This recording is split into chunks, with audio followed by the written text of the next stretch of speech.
देखिए आज हम बनाने जा रहे हैं मेथी के थेपले। देखिए आटा ले लिया है, ये लहसुन है कूट के रखा, और ये धनिया है मतलब कोथिंबीर।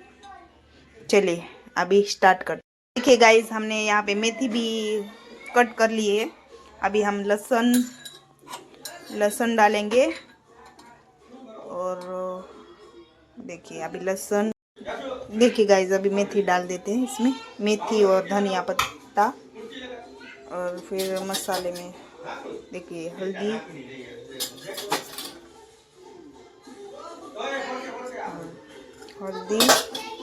और थोड़ी सी चटनी।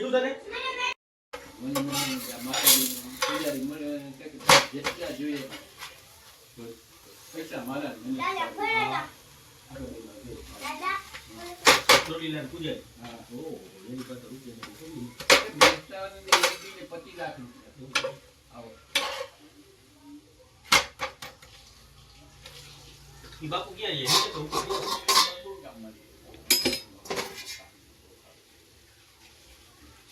रोटी का मेन पूजा